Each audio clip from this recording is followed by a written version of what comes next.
Hey everybody, it's Kelly G in the Craftique Studio. Welcome in. So today I wanted to share with you a really cool and special type of project.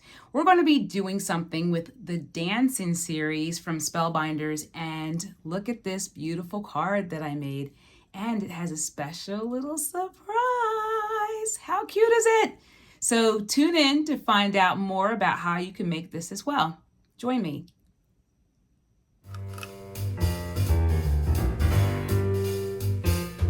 This is the Dancin' in the Rain die set. And I just love these little Dancin' sets from Spellbinders because they have these cute little legs or bottoms to the characters that actually swing back and forth in a dancing motion, which we'll show you how to put together. And it's really simple to do. But I love this die set because it has a bunch of different pieces that you can actually cut using a lot of the scraps that you have at home. So just dig into your scrap bin, find a bunch of different colors, and just have some fun cutting out the pieces. So through the magic of television, I actually cut out some pieces already. And as you can see, we have this really large umbrella, and you can see the etching here that Spellbinders is known for with all the different details. You also have one of these panels that cuts out some of the alternating pieces on the umbrella. You have the little cute legs that are going to swing back and forth in the dancing motion, as well as the little boots that go over them, the rain boots, the piece that actually is the spoke of the umbrella. And then you have some raindrops and a puddle, a rain jacket, and then the little, I guess, girl or the little kid here, the person who's dancing has a cute little buddy, which is a little ducky that will be in the rain too, with a little hat and everything. So these are all the pieces. So I took the scrap papers and I actually went to town and cut up a bunch of them into the different shapes that you see here. And I'm going to walk you through how we put this together to make a beautiful masterpiece. But first I want to decorate the background for my scene. So as you can tell, it's raindrops, rain, an umbrella. So you want to have a background, or I want to have a background with a cloudy sky or cloudy kind of rainy background. So I'm going to take my grip mat here, my waffle flower grip mat, and they come in all different sizes. This one fits in my mini Misty, but I pulled it out just to put it on top of my work surface to use it that way. And so what I could do is just place the paper on it, and it has a nice sticky texture. Incidentally, I just washed this with some clear soft soap, like very mild hand soap, and then just rinsed it off, and then it just rejuvenated its stickiness. Had a couple of like fibers of paper and things on it. So I'm going to take this and I'm actually going to use a couple of different colors. Let me get my mat for my ink cubes. Waffle Flower also makes these really cool mats that you can stick onto your surface as well to anchor your ink cubes. And I'm going to be using Altenews Silver Lining and Gina K's, let's see, what is this color? Sea Glass. And these are both part of different ink cube collections that we carry in the store. And all you have to do is go into the store and search for Silver Lining or Sea Glass, and you'll see the collections that they're part of. And you'll be able to purchase them there. I'm also going to use the Gina K Designs blending brushes for these two colors. So put these over here. So what I think I'm going to do is kind of start off a little bit with the sea glass and kind of cover this whole page. And incidentally, this page is, or this piece is 4 inches by 5¼ inches. So I took off a 1/4 inch off of each side from an A2 panel, just so that I can anchor it into the A2 panel when I'm finished. So I'm going to start off with a little bit of sea glass, bring in a little bit of the blue, and I'm going to start off on the side and just kind of blend it in. And I like the sea glass color because it is a soft color, and I don't want anything too crazy. One technique that I've learned when you're working with like skies or backgrounds that kind of emulate skies and you want to have like a cloudy look or some type of a mixed look is that you just kind of start in the corners and you can work it around to the point where it's not concentrated color. Like I don't have my fingertip on the brush to kind of really get the color concentrated out of it. I'm just kind of lightly brushing it around in different spots. And what you're going to see are like little white pockets. So if I wanted like a sunny sky, this would be great as a background because you'll have like the blue of the sky and you have like the cloudy type of effect. And then you can put like birds around this or like a tree branch or something like that. And it would look really perfect.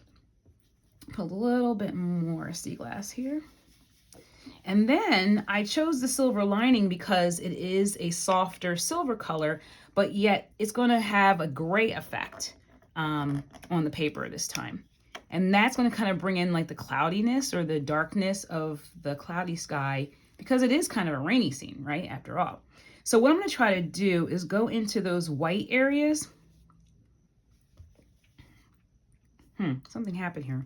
I think I have some green ink. Oh, this might be green instead of gray. Oops, that's a mistake.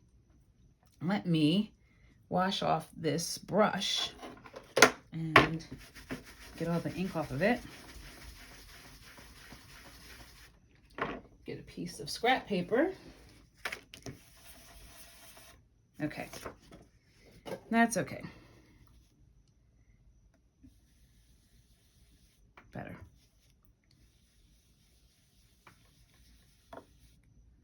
What I'll do is cover this actually with the umbrella. Ha ha ha. And you could also, turn it around and use the other side. But since the umbrella is going to go in that corner, I'm going to be fine. Now, I love this effect because what it's doing is giving it like gray wispiness, like in the different areas where it was white. So it kind of darkens it up a little bit, but then it also gives the effect of like rain clouds in a way. And I don't want to use too much. I just wanted to darken it up so it wasn't like bright white, all over, giving it like a sunny look. I wanted it to be kind of cloudy and dark. Not in a creepy dark way, but in a it's raining kind of way. All right, so that's going to be my background. And now what I want to work on is gluing these pieces together and putting my picture together. So first thing I'm going to do, and this is my craft stacks. If you don't have craft stacks, you are missing out. These things are great for holding pieces together. Okay, I don't need that anymore. It allows you to hold pieces that you've cut together and not spill anything or lose any of these little tiny pieces and parts. Now, if you can see this etching here, you'll have your guidelines for where you need to fit the pieces of these panels together. And it's almost like a puzzle. So I'm going to find, nope, that's too big. Is that the piece right there? Nope, this is the piece here. Perfect. And so once you have one piece in place, you're going to know that it's every other piece that's going to be filled in. And it makes the puzzle that much easier to solve. It's like that. Yep.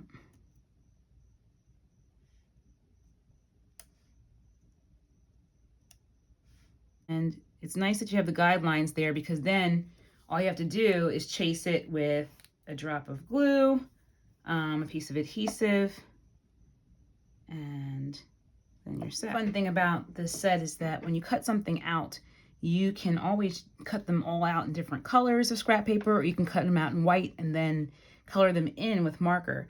Now, this one little piece here is supposed to be it goes with the boots, and it was cut at the same time in the same color, and it's supposed to be the little piece that sticks up here. So you can either cut it again in like a metallic, or you can actually use a marker and color it in. I'm going to use an Olo marker. Let's see, I have a black, I think, somewhere. I'm going to use my Olo black marker and color it in black.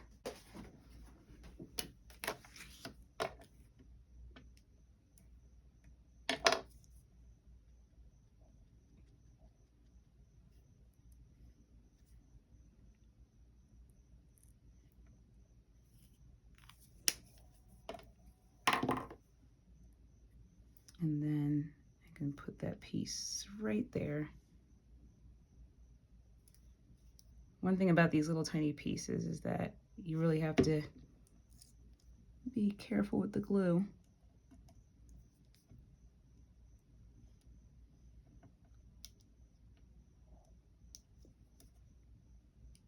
And liquid adhesive is the best because you can wiggle the piece around to get it where you want it. Okay, so we have the umbrella done. Now I want to put the little boots on the pants. Now you can't see it with the pattern, but if you look here, you'll see a little bit of an indentation where the boots are supposed to fit on the pants. And so I'm just going to put some glue there, and they're kind of, toes are pointed in like what my grandmother used to call pigeon toed. They're pointing toward each other. And now you have the boots done. This is coming together and it's looking so cute. Okay, now with the duck, I was going to cut it out in yellow paper, but if you look at, let's see, where's the wing? The wing was also accompanied by the boots for the little ducky as well as the hat. And I didn't want those to be yellow. So I decided to cut these all out in white. And then I was going to make a decision as to whether to keep the duck white or color the duck with a marker. And I think I want to color the duck with a marker. So I'm going to get my Olo, let's see, this is Y2.3. And the Olo markers are also available in the shop. We have them right now in color collections. So you can get a box of 4 markers, which are actually 8 because each marker has 2 colors on it. Or you can get a box of 8, which is actually 16 colors. And it's a great way to kind of like start your collection if you're kind of new to Olos, or you just want to kind of get a few of them to kind of get a feel for how they work. And they're so juicy and they color so smoothly. I've not had any issues with them at all. And if you don't know a lot about Olos and you're curious, check out my video that I posted a while back on Olo markers. You should be able to find it in the YouTube channel. Now, I want the ducky to have, what color boots do I want the ducky to have and hat? Let's see, I want something that coordinates with all of this. Maybe some type of blue, like that blue. Let's see if I have something close to it. Yes, I like this blue. It's a little, maybe this blue is a little bit better. It's a little darker. Let's see. It's always good to have a piece of paper or a swatch pad if you don't have one. Oh, no, this one's the one I want. Because then you can just play around with it and figure out what colors you like.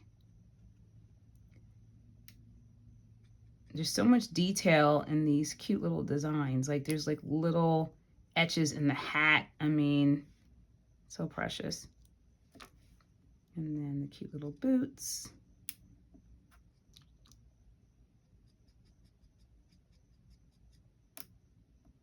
I mean, you save a lot of money here because with the markers, you don't have to buy a whole bunch of cardstock, especially for this little bit. Like, you don't need a lot of paper, right, for these.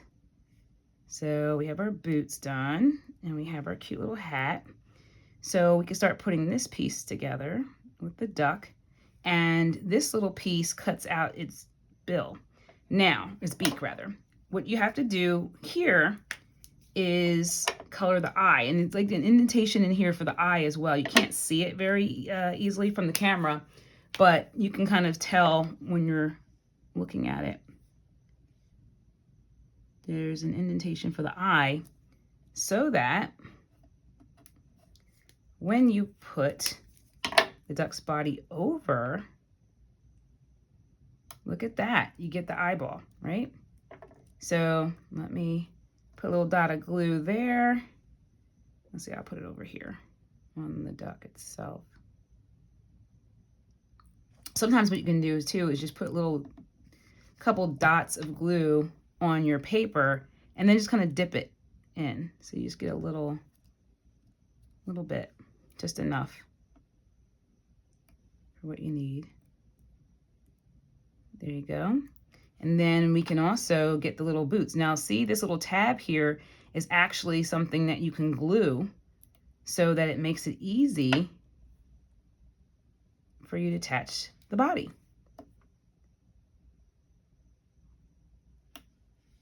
How cute. And then we put the little boots on top. So fun. And a little hat.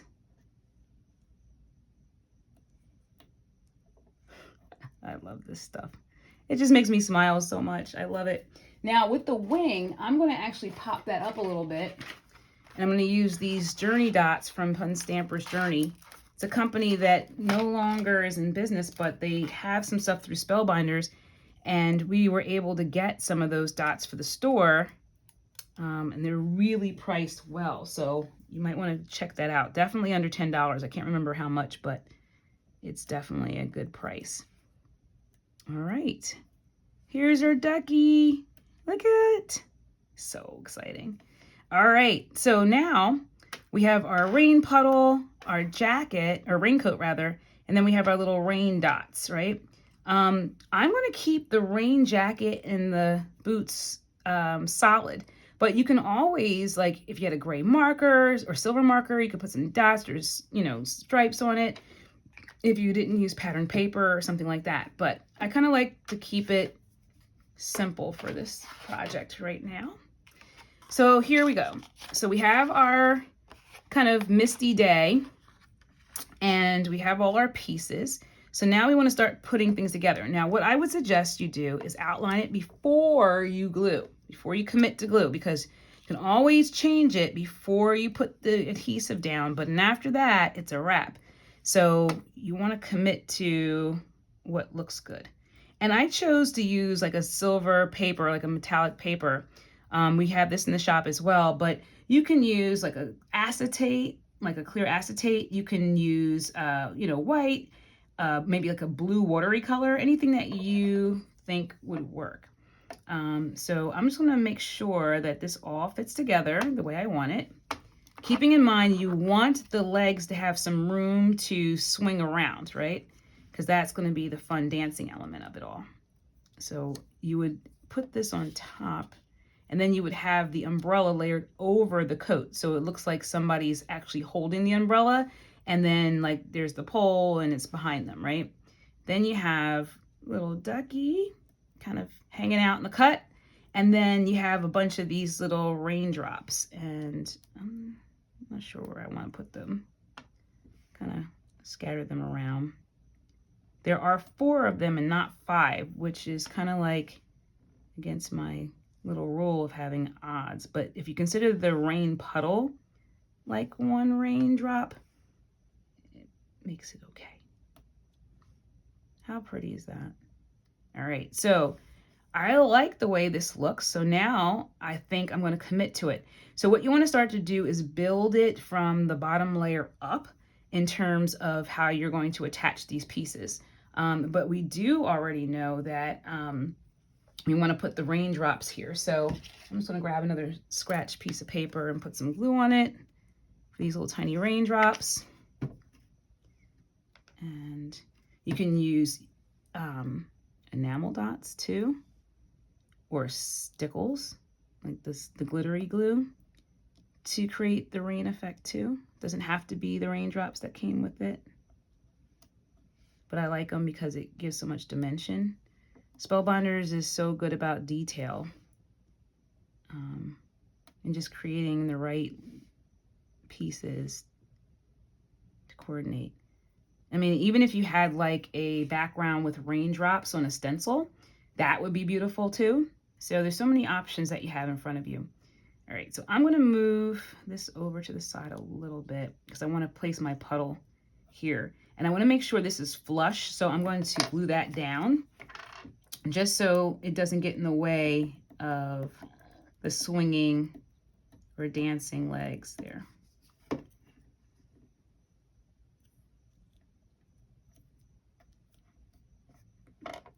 Okay. Now, if I had more time, I would probably put an acrylic block on it and let it kind of really sink in, but it's not really necessary as long as you press it down properly. I'm gonna put little Ducky here. I think I'm gonna pop him up with some of those Fun Stampers Journey dots.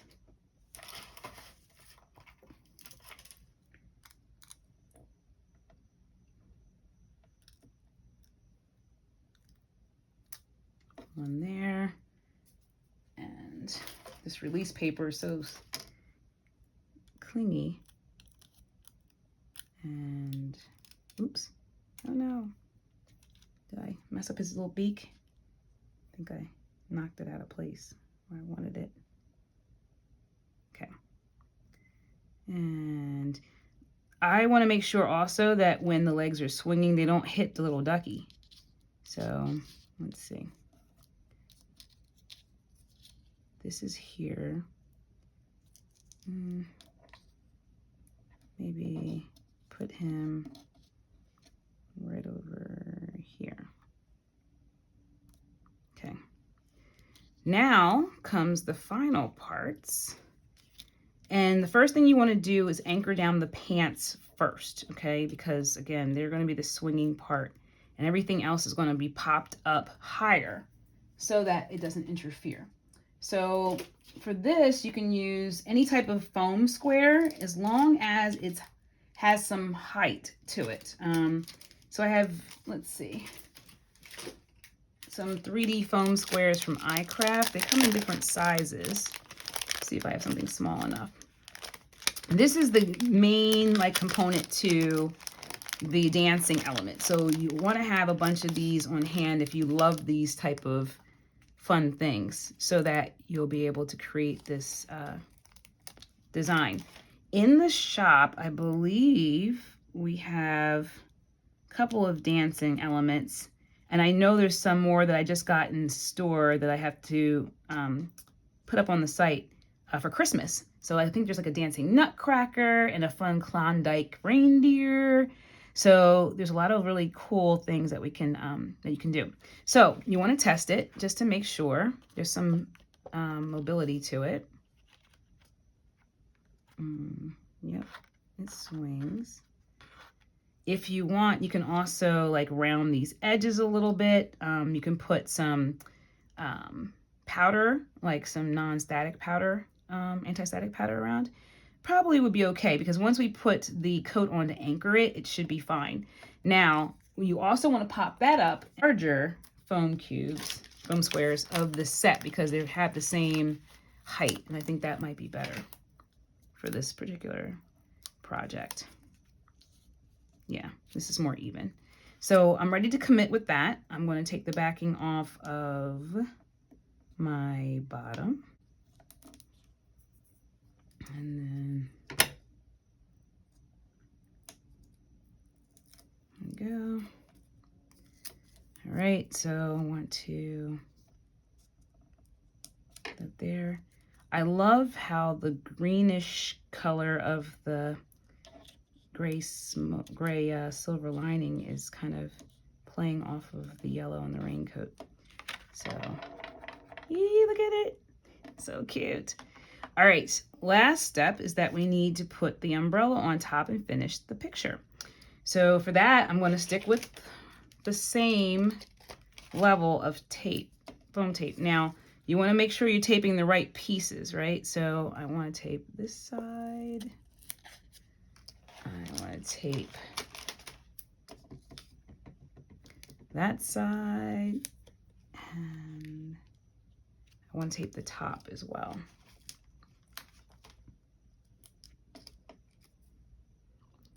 Okay, I don't need to tape this bottom side because it's resting against the raincoat, and we don't want to put too much pressure on that. Sometimes fun to have some of the parts kind of floating, if you could. It just makes it more realistic looking in terms of dimension. I get into these ruts where my nails grow and then they break off, and then I have to file them down and start all over again. And like they're in the short phase right now, which makes it hard for me to grasp things. Give it a little tilt there. So cute. All right, and we just need to finish this off by getting a card base.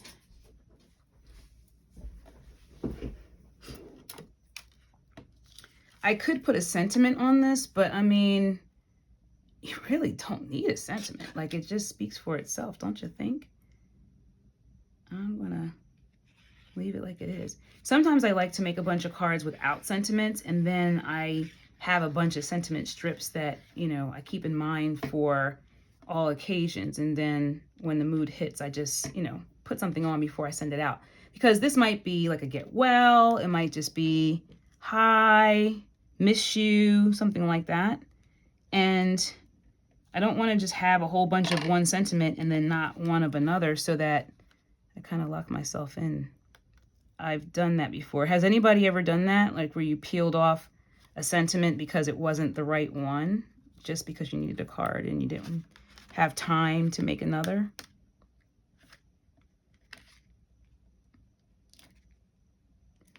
I'm certainly guilty of that. Now, I could have popped this up with foam tape too, but I love the fact that there's so much dimension in the card that I didn't want to take away from that and add some more. So, there you go. And there you have it, my beautiful card. So, a couple of other things you can do, or you can just stamp a little sentiment over here in the corner. So, a lot of beautiful options. So I hope you enjoyed crafting with me today, and check out all the Dancin options in the store. Just search for Dancin, D-A-N-C-I-N, and you'll find all the other options that are available. But I'm going to put a shopping list, as always, in the description section, so that if you're interested in getting these pieces as well as some other suggested items, you'd be able to do so in the shop. Thanks so much, and have a great day.